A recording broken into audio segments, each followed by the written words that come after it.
Olá, sejam bem-vindos ao videocast do FGV Incompany Insights em parceria com a FGV, a ESP Pesquisa e Publicações, o espaço de discussão sobre educação corporativa. O assunto hoje é sustentabilidade e os desafios que as empresas enfrentam para atender os aspectos econômicos, sociais e ambientais. Para discutir esse assunto, eu converso com José Guilherme Ferraz, que é doutor em administração pela USP e também é professor da Escola Superior de Engenharia e Gestão, a ESEG. Muito obrigada pela sua participação aqui, José Guilherme. É um prazer ter você aqui com a gente. Eu que agradeço, Érica. Hoje as empresas, enfrentam uma cobrança não só para gerar valor, com seus produtos e negócios, mas levando em conta a sustentabilidade. O que isso significa de fato?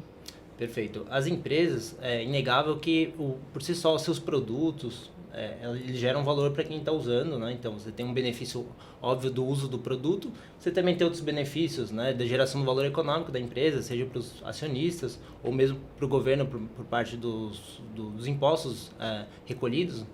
Porém, é inegável que o papel das empresas, expectativas sobre o papel da empresa na sociedade, enquanto ator importante da sociedade, tem evoluído ao longo do tempo, né? Então, desde a década de 60, 1960, 1970 principalmente, né, com toda a discussão do desenvolvimento sustentável, né, e depois sustentabilidade, caminhando mais para a década de 2000, ESG, né, as expectativas das empresas, para além da questão econômica, ela tem se incrementado, né? Então as empresas elas também se espera das empresas que gerem valor social e ambiental, né? Tem um estudo clássico da década de 60, né? Na verdade, de um pesquisador, André Hoffman, na década de 60, ele estudou, desde a década de 60, estudou como as empresas da indústria química, elas evoluíram em termos das práticas socioambientais, né? Então ele percebeu que partiu da década de 60 de uma postura de negar, né, negar qualquer papel em termos de questões ambientais, que ele chama de heresia, para o dogma mais recentemente, ou seja, todas as empresas passaram da indústria química, que foi a que ele estudou, passaram a adotar práticas ambientais. Então virou um dogma, quer dizer, todas as empresas, é esperado que todas as empresas pelo menos as principais empresas façam práticas socioambientais, tenham uma melhor prática, uma prática mais responsável em relação a essas questões. E quais são os dilemas, que envolvem aí os aspectos sociais, ambientais e econômicos? Perfeito. Então, se preconiza atualmente, né, desde a década de 1990, 1997, quando emergiu o conceito de triple bottom line, em que as empresas elas têm que perseguir concomitantemente ganhos na esfera econômica, social e ambiental, né? A questão, e de fato isso não é nenhum dilema significativo para as empresas. Óbvio que as empresas vão querer fazer ações, né, que gerem ganhos nessas três esferas, né? Porém, frequentemente não é possível fazer esse alinhamento do triple bottom line, né?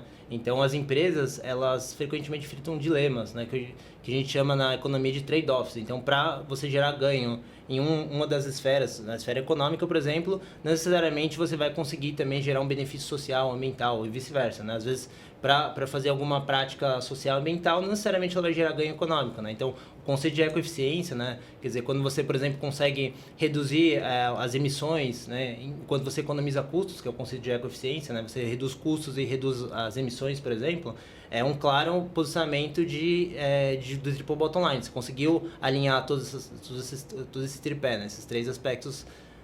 Porém, isso daí frequentemente não é possível. E diante disso é que surge o dilema, né? Ou seja, o que eu faço diante da situação em que eu não consigo alinhar necessariamente esses três aspectos, por exemplo, né? E como é que essas empresas lidam com esse dilema, com esses trade-offs relacionados à sustentabilidade corporativa? É importante também tratar que os trade-offs eles não se limitam só à questão social, ambiental e econômica, né? Então você tem, por exemplo, trade-offs temporais, né? Então você tem que tomar certas decisões em que você tem que talvez sacrificar o benefício de curto prazo para ter um ganho mais duradouro a longo prazo, a médio e longo prazo, né? Então esse é um aspecto. Também tem um trade-off da própria expectativa entre os chamados stakeholders, né? Então antigamente a gente tinha os stockholders, né? Que são os acionistas das empresas, os detentores das ações, dos stocks, né? Das ações das empresas, em que basicamente eles eram os únicos interessados, os gestores das empresas olhavam só para o interesse dos stockholders, dos acionistas. para uma visão de stakeholders, né? Que você aborda todos os atores interessados na empresa, né? Que afetam ou são afetados pela empresa. Então a gente pode incluir o meio ambiente, os fornecedores da empresa, os funcionários, os clientes, a comunidade local onde a empresa está instalada, certo? Então esse daí também são os 3 dilemas, né? E as empresas, elas tentam adotar uma visão integrativa, né? Uma visão em que não se foca somente na questão dos stockholders, numa visão de curto prazo e olhando só para a questão econômica, né? Você fez um estudo, né, sua tese de doutorado e um artigo publicado também na revista GV Executivo, né, que fala sobre esses desafios, sobre uma prática para que as organizações possam atender os objetivos da sustentabilidade, as questões econômicas e sociais. Como é que isso é possível? Perfeito. Então, no nosso estudo publicado na GV Executivo, nós estudamos 10 negócios de impacto, né? O que são os negócios de impacto? São aqueles negócios em que o objetivo da empresa, né? O objetivo do negócio não é somente gerar lucro para acionistas, mas gerar também impacto socioambiental positivo, né? Então, não é só reduzir o nível de emissões, por exemplo, criar um negócio em que você consiga capturar emissões, por exemplo, né? Então você gerar impacto ambiental positivo, né? E por que é importante esse detalhe, né?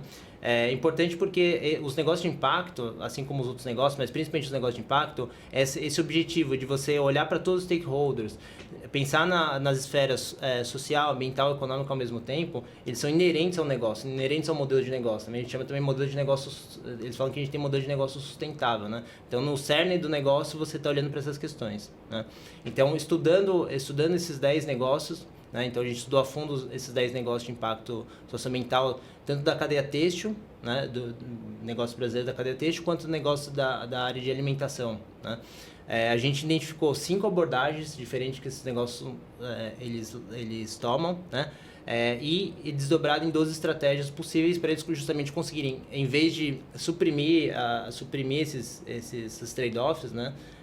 Sobre os quais a gente acabou de falar, eles tentarem acomodar, né? Então, quer dizer, em vez de eu tentar fazer com que uma determinada prática, uma determinada decisão do negócio só beneficie acionistas, né, os proprietários da empresa, numa perspectiva econômica e de curto prazo, que ele também pense nas outras dimensões da sustentabilidade, né? Então, pensar em outros stakeholders, pensar numa visão mais a longo prazo e também considerar aspectos sociais e ambientais de modo integrado, né, digamos assim. E de uma maneira mais prática, né, como é que são as estratégias, né, que as empresas podem utilizar? Quais são essas estratégias para atender esses objetivos? Perfeito. Uma das abordagens é a abordagem de compensação, né? Então, compensação é o quê?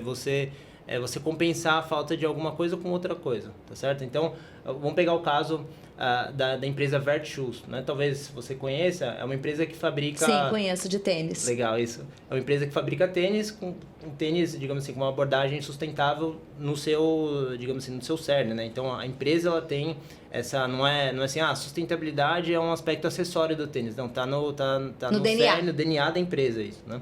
Então, o que aconteceu? Lá em 2004, quando a empresa começou, os empreendedores eles foram lá na Amazônia e tentaram o contato lá com uma comunidade lá da Amazônia de produtores de látex para fazer justamente o tênis com a borracha natural, né, em oposição à borracha feita com petróleo, né, com material fóssil, combustível fóssil, né. E para conseguir fazer isso, eles demoraram vários anos, até para conseguir gerar um relacionamento lá, porque o pessoal historicamente é explorado lá, então eles tiveram que ficar vários anos trabalhando para desenvolver essa cadeia produtiva lá dos produtores de seringueira.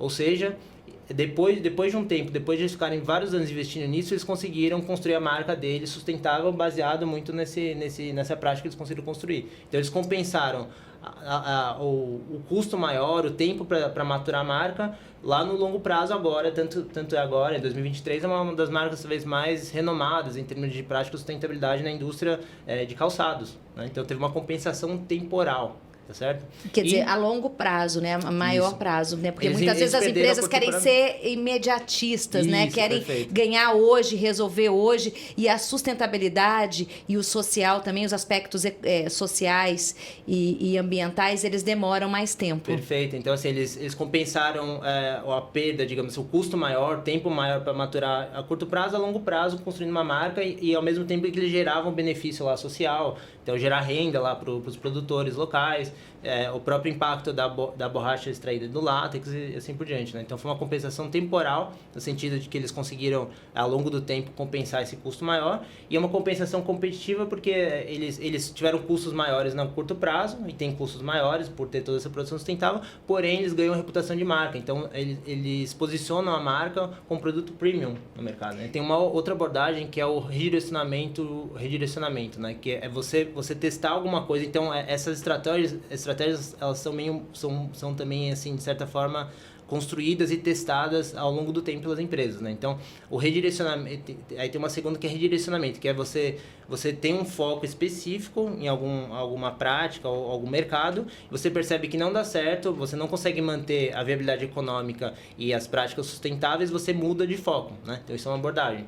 Aí tem duas estratégias. Você tem, então, um redirecionamento de foco do escopo de impacto. Então, para citar um exemplo, a gente tem a empresa Revoada, que são de duas empreendedoras do Rio Grande do Sul, que elas inicialmente fazem bolsas e brindes corporativos feitas com câmara e outros materiais recicláveis, né, reaproveitados. A gente fala que é o upcycling, né? Uhum. Então, o que aconteceu? Inicialmente, elas tinham como prática ir até borracharias pegar algumas câmeras assim no varejo, né, de várias borracharias para reaproveitar o material e gerar renda para o pequeno empresário, o pequeno borracheiro.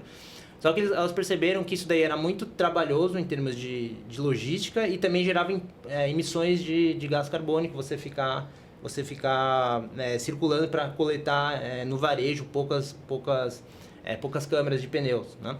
Então, no fim, elas mudaram o escopo, só focaram na questão ambiental, elas começaram a comprar de câmeras, de fábricas de câmeras de pneu, câmeras que não seriam aproveitadas. Então, eles saíram do foco de gerar impacto social, focaram só em aumentar o impacto ambiental. Então, redirecionamento do escopo do impacto. E os benefícios, né? A gente pode mensurar esses benefícios para as empresas que conseguem equilibrar esse tripé, né, dos aspectos econômicos, sociais e ambientais? Acredito que sim, assim, objetivamente, as empresas mesmo as empresas que suprimem os trade-offs, elas não abraçam esses paradoxos, essas tensões, elas conseguem ser bem-sucedidas, como tem várias empresas que conseguem. Porém, para alguns tipos de negócio em que os valores dos fundadores assim, são inerentes, eles não querem abrir mão de nada, por exemplo, você ter essa estratégia, essa abordagem, essas abordagens sobre as quais a gente falou, é interessante porque você vai manter os valores intocados ali do negócio, né? Por exemplo.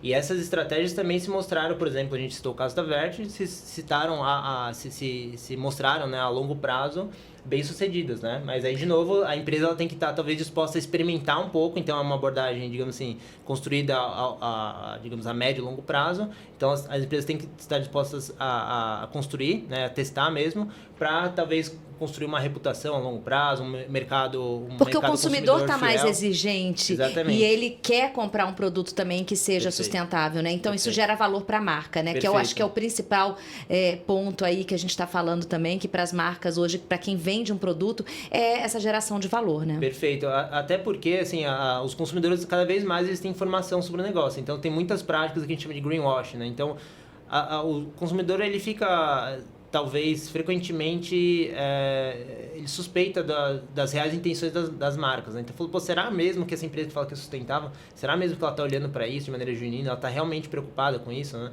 E de fato, esses negócios, eles abrem a mão, né? Mostrando que eles abrem a mão de ganhar a curto prazo para gerar esse valor, realmente ter práticas sistemáticas, confiáveis, de longo prazo, realmente dá digamos assim, dá uma confiança, uma legitimidade maior junto aos consumidores, por exemplo, né? Guilherme, muito obrigada aqui pela sua participação no nosso videocast. Até um próximo encontro. Até, o prazer foi meu, Érica. Obrigada. Obrigado.